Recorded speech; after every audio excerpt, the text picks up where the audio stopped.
Podcast, Podcast. asik.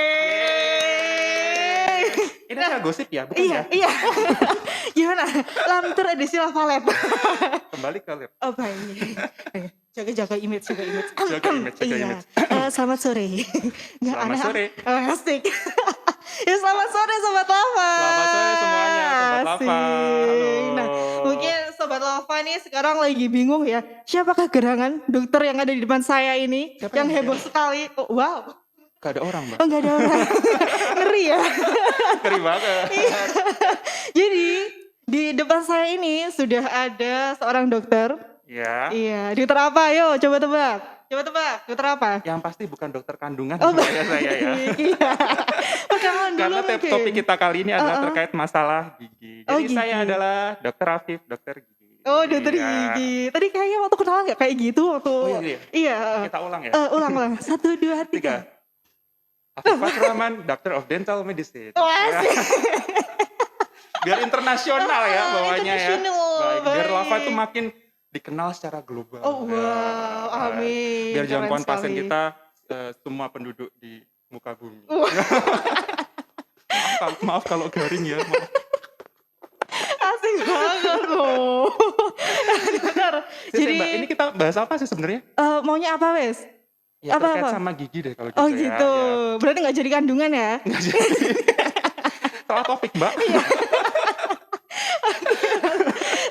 Mbak Jadi ini mau bahas apa tuh Mbak? iya makanya itu dokter. Set aku lah ya. Iya.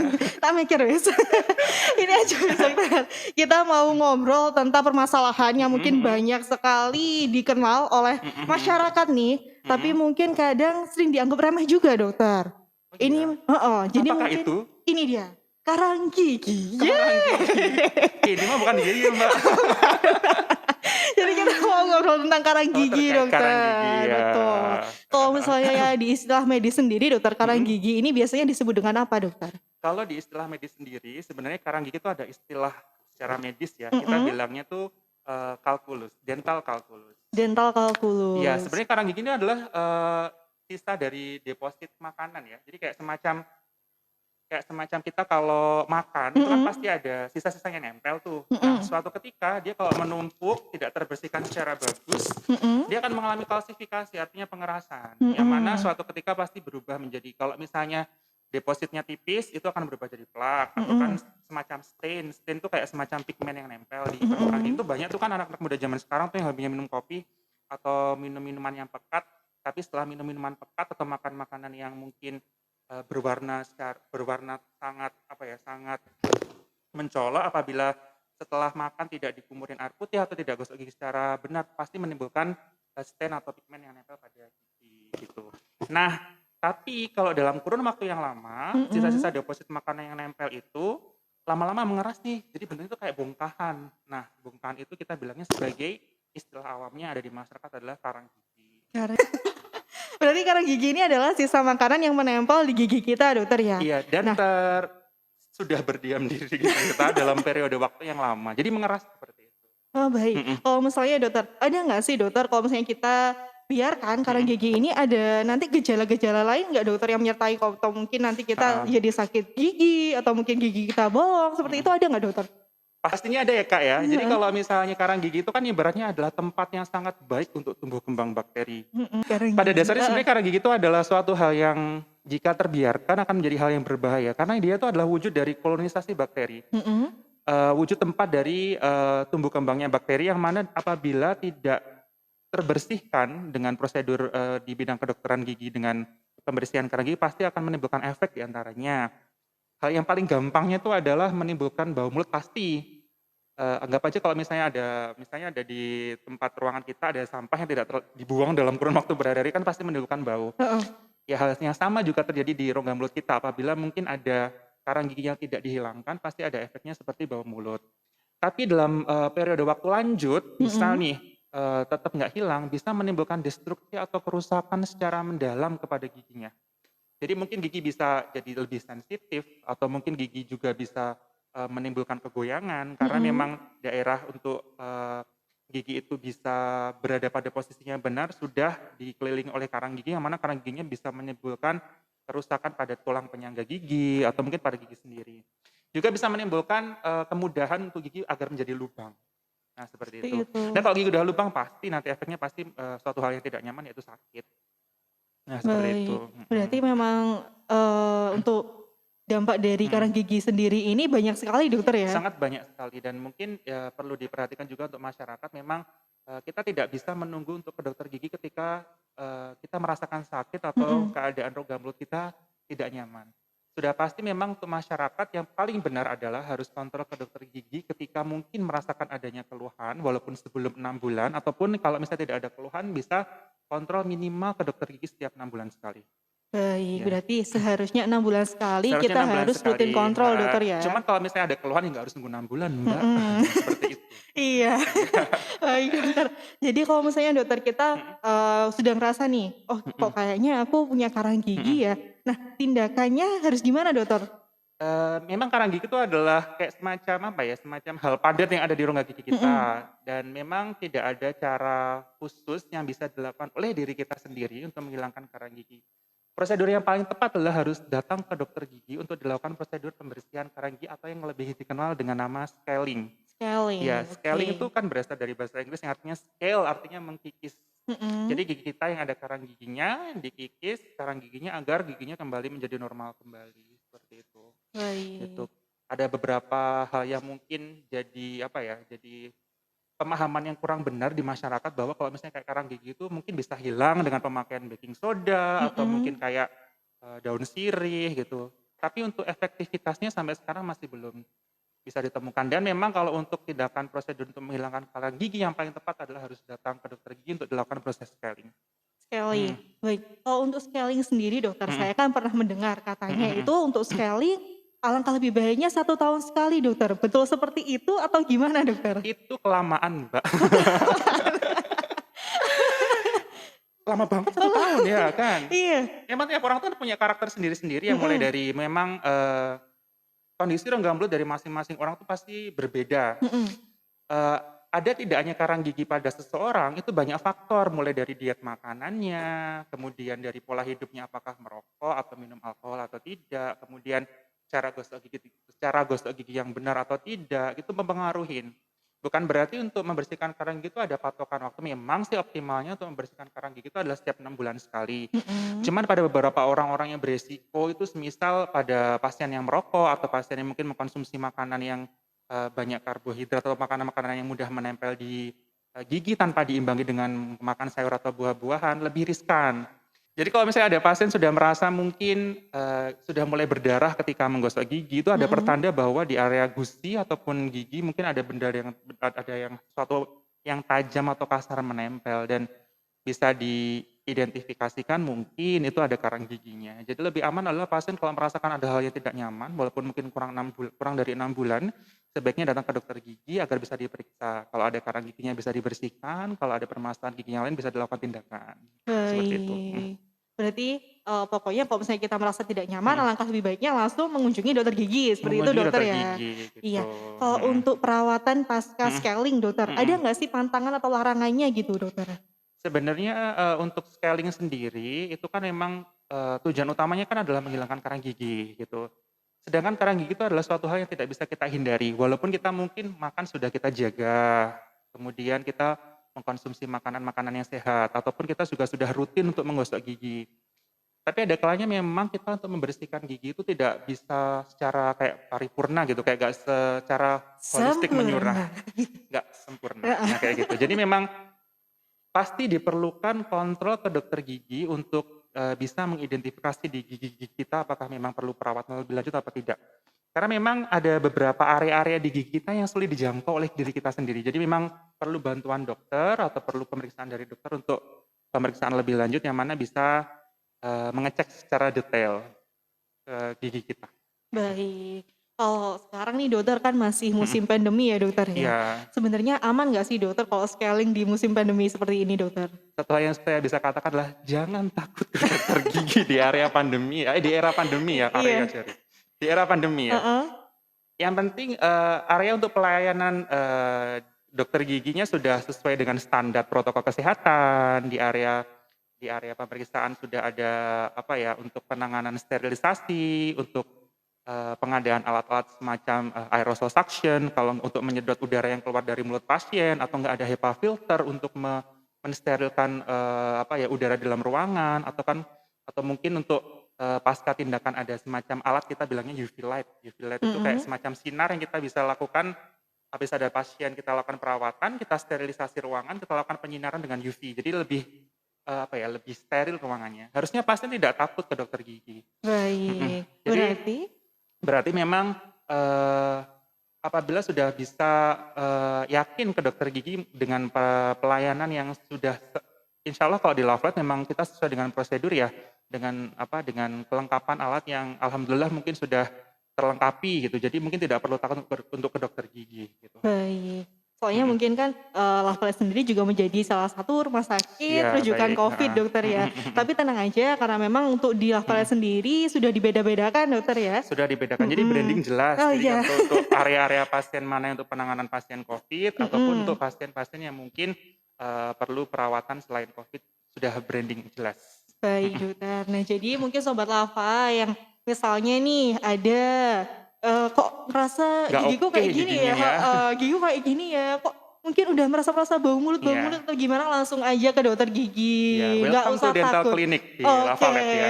dan akan bertemu dengan dokter Afif, Iya. yes. Oke dokter, kalau misalnya nih, dari karang gigi sendiri ya Mhm dokter ya, ada nggak sih kira-kira tindakan pencegahan dokter agar kita ini tidak sampai karang mhm. gigi gitu dokter? Kalau untuk mencegah mungkin tidak secara 100% ya Mbak ya, mungkin Mhm, kalau untuk mengurangi jumlah dari karang gigi yang ada di rongga mulut kita, mungkin bisa kita lakukan dengan pola hidup makan yang sehat, kemudian mengkonsumsi air putih yang cukup. Sebenarnya tidak ada larangan sih untuk makan makanan yang manis atau makan makanan yang mungkin, kayak semacam, beresiko terhadap kerusakan gigi, yang penting kita dengan batas yang wajar ataupun diimbangi dengan misal minum air putih yang cukup atau gosok gigi yang rajin, sebenarnya tidak ada permasalahan gitu. Nah, sebenarnya makanan-makanan yang baik itu untuk rongga mulut yang mana tidak yang sangat sangat low risk untuk menimbulkan resiko rendah untuk menimbulkan karang gigi adalah makanan-makanan yang punya self cleansing yang baik. Artinya makanan-makanan tersebut bisa bisa tidak kurun waktu lama tuh menempel di gigi kita. Misalnya nih kayak sayuran ataupun buah-buahan, kategori makanan tersebut mereka, memang mempunyai self cleansing yang baik gitu, seperti itu, mhm, baik. Kalau untuk gosok gigi sendiri dokter, tadi kan mhm, mungkin, disebutkan bisa mhm mhm, mengurangi dari karang mengurangi, mhm, gigi ini. Nah, sebenarnya gosok gigi yang baik itu seperti apa dokter? Kadang kan kalau kita heeh. kan ya udah ngasal kan, apalagi kalau lagi buru-buru kan ya sudah selesai gitu kan. Sebenarnya Eits, itu salah. oh salah, lalu bagaimana? Kalau untuk Gimana gosok dokter? gigi memang, minimal kan sehari 2 kali, ya kalau Mhm. malam sebelum tidur, kalau pagi sebenarnya gosok gigi yang benar tuh adalah sehabis makan, Oh sehabis sehabis makan. Cuman yang makan. paling orang sering terlupakan adalah ketika malam hari. Mhm. Jadi kalau malam hari itu biasanya memang aduh kalau sudah capek, udah, sudah main handphone dan sebagainya kan jadi lupa nih, tiba-tiba Mager. tertidur, Mhm. udah lupa tuh belum gosok gigi gitu. Memang kalau gosok gigi memang waktu yang utama yang perlu diperhatikan yaitu kalau malam sebelum tidur, kalau pagi setelah makan. Kemudian kita juga tetap harus memperhatikan bagaimanakah cara untuk menggosok gigi itu yang benar. Menggosok gigi yang benar itu bukan berarti kita dengan tekanan yang keras untuk ke area-area gigi yang mana dengan, Sekuat iya tenaga. dengan semangat gitu kan ya. Tapi harus dengan cara yang benar gitu, karena bagaimanapun gigi itu ada sifat aus, jadi tetap harus hati-hati. Misal nih, kalau milih bulu sikat harus yang halus, kemudian untuk untuk pasta gigi pilihlah yang ada floretnya gitu. Nggak harus merek tertentu sih, yang penting ada floretnya, bagus sih gitu. Kemudian diusahakan ketika menggosok gigi itu menjangkau semua area. Misal, untuk area gigi yang depan, cara yang paling benar itu adalah dari atas ke bawah. Jadi kita kalau menggosok gigi itu kayak semacam bukan hanya giginya yang digosok, tapi gusinya juga. Tapi perlu diperhatikan jangan pakai tekanan yang keras karena malah justru melukai gusi dan gigi, gitu. Mhm. Kemudian untuk area-area gigi daerah samping, ya saya sudah ini deh, rasanya orang-orang Indonesia sudah paham deh. Sering sering muncul di beberapa tayangan televisi sih kayak semacam kartun-kartun itu, Upin Mhm. Ipin. Untuk area-area belakang ya, samping itu biasanya gerakannya ya bulet bulet bulet atau memutar, Mhm. memutar. Kemudian untuk area-area gigi yang di langit-langit atau area-area gigi yang bawah, gerakannya adalah maju mundur, Maju gitu, maju mundur. mundur. diupayakan ketika menggosok gigi itu, harus seoptimal mungkin gitu. Jadi mungkin tidak terburu-buru atau mungkin tidak tidak apa ya, tidak pokoknya ya, pokoknya sesuai dengan, cara yang tidak berlebihan ketika menggosok gigi. Nah seperti itu. Kalau Mhm. untuk waktunya sendiri dokter, ada Sebenarnya tidak ada waktu-waktu tertentu? batasan waktu ya Mhm, kalau gosok gigi itu, yang penting kita bisa memastikan bahwa, oh area semua rongga mulut kita sudah tersentuh oleh bulu sikat gigi, gitu.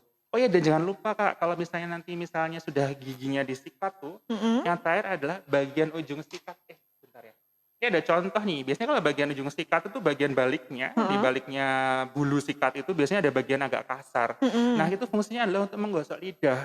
Bagaimanapun Oh, lidah itu harus baik. tergosok juga, karena di lidah itu ada papil, papil kayak semacam kalau bentukannya itu mirip handuk gitu loh. Mhm, Jadi dia tuh area yang mudah sekali ada perlekatan makanan, kayak zat warna gitu. Ya contohnya sih kita minum minuman berwarna kan pasti ada nempel di lidah tuh. mhm. Nah itu caranya adalah kita harus menggosok bagian lidahnya dengan baliknya sikat gitu. Baik. Berarti kalau misalnya kita menyikat gigi, bukan hanya giginya dokter ya, tapi Bukan hanya giginya, semuanya, seluruh semuanya rongga mulut ya ya, dokter harus seluruh rongga mulut, dibersihkan. gitu. Baik dokter. Maaf ya kakek pola jadi kayak gini. Terus terus. Iya, oke. Nah, jadi dokter tadi Mhm. kan, untuk sikat gigi harus ke seluruh rongga mulut Mhm dokter mhm ya. mhm. Kalau misalnya dokter biasanya kan ada yang ditambahkan dengan Mhm. menggunakan obat kumur dokter. Obat Nah kumur, iya ya. betul. Sebenarnya dokter seefektif apakah obat kumur tersebut dokter? Sebenarnya kalau obat kumur tuh boleh ya, yang penting Mhm, dalam batasan wajar. Saya kembali lagi sih harus dengan batasan yang wajar. Sebenarnya dengan pemakaian obat kumur tuh tidak dianjurkan untuk setiap hari pakai obat kumur karena di rongga mulut kita tuh ada yang namanya flora normal. Artinya ada apa ya, semacam mikroorganisme yang ada di rongga mulut kita itu harus ada balance. Ada yang positif, ada yang buruk, ada yang baik gitu. Mereka menimbulkan balance. Kalau andai kata misal kita terlalu sering memakai obat kumur, keseimbangan flora normal rongga mulut kita jadi terganggu. Jadi lebih cenderung malah menimbulkan bau mulut atau mungkin malah kayak semacam eh, tumbuh kembang semacam kayak jamur rongga mulut itu juga lebih rentan tumbuh gitu. Jadi tetap harus hati-hati. Kalau dalam keadaan misal nih rongga mulut kita mungkin ada luka, ada sariawan, itu kan ada beberapa tuh obat kumur yang mungkin ada pereda nyerinya. Nggak apa-apa kalau dalam keadaan keradangan tuh mungkin sehari bisa pakai dua kali gitu ya. Tapi ketika memang rongga mulut kita sudah dalam keadaan normal kembali, lebih efektifnya adalah sekitar 2 hari sekali lah pakai obat kumur gitu. baik. Mhm. Berarti yang lebih penting adalah kita menjaga kesehatan gigi dengan gosok Iya, gigi yang benar tadi dokter mhm ya? mhm, gitu. Baik, oke. Kalau untuk penggunaan dari benang gigi dokter, nah Wah, itu diperbolehkan atau enggak dokter sebenarnya? ini nih yang mungkin belum tersosial. Oke. Nah, kalau ini dokter, pembersihan gigi dengan menggunakan dental floss Mhm. atau benang gigi. Oh Nah, ini, ini sebenarnya gimana dokter? oh iya sih sebenarnya kalau benang gigi itu, kalau di Indonesia mungkin belum tersosialisasikan secara menyeluruh ke masyarakat ya, tapi kalau memang di negara-negara barat memang ya sudah umum di masyarakatnya. Jadi kalau pemakaian benang gigi itu, lebih, bisa memungkinkan untuk gigi menjadi lebih bersih karena ada beberapa area-area gini. Sebentar saya ambilkan model. Oh, baik. Tada! Nah, ini yang namanya dental floss ya. Benang Kemasannya gigi. seperti ini sih memang, cuman dia Heeh, bentuknya kayak semacam benang, kayak mhm. semacam benang sintesis gitu. Tapi bukan buat untuk manjur layangan ya, enggak ya. Sambitan. Buat main layang-layang enggak.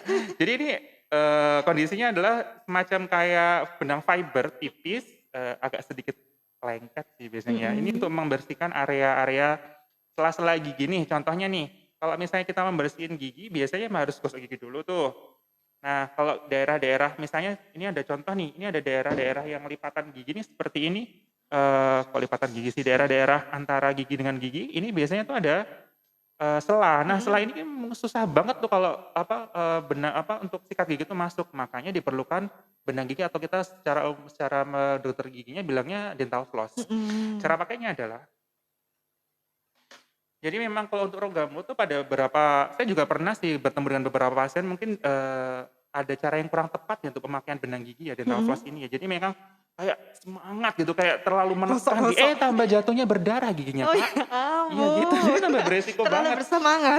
Jadi lebih lebih amannya adalah ketika kita menggunakan benang gigi, soalnya ini kan ketika kita gesek ke antara sela-sela gigi kan sifatnya agak sedikit mungkin agak melukai ya. Jadi kayak Mhm. kalau kita memasukkan ke sela-sela gigi itu dengan harus cara dengan cara perlahan gitu, seperti ini, klek gitu sampai ke bawah. Maaf ini modelnya nggak bisa ke Kelihatan nggak? bawah ya.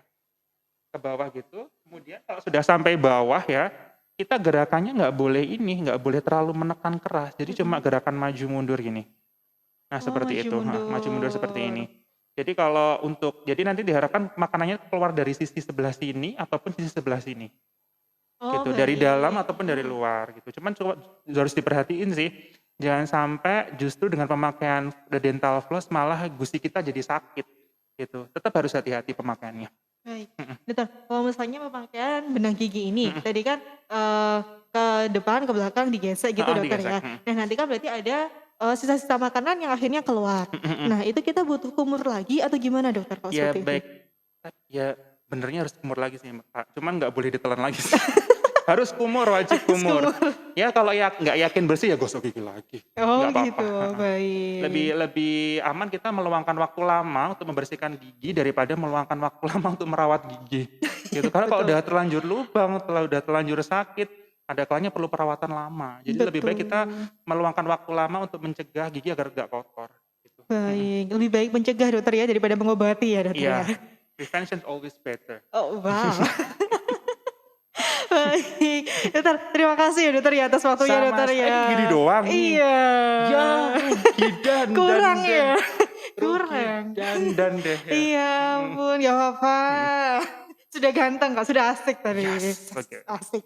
Ya kapan-kapan kita bisa bahas terkait topik-topik yang lain ya mungkin ya. Baik Karena mungkin sebenarnya dokter. hal-hal yang ada kaitannya dengan bidang kedokteran gitu banyak banget dan orang dan masyarakat nampaknya juga perlu tahu juga karena memang kalau info-info yang tersebar lewat media sosial ada kalanya Mhm. memang apa ya, ada kalanya memang kurang tepat, ada kalanya belum lagi ada hoax-hoax yang tidak benar seperti itu. Baik.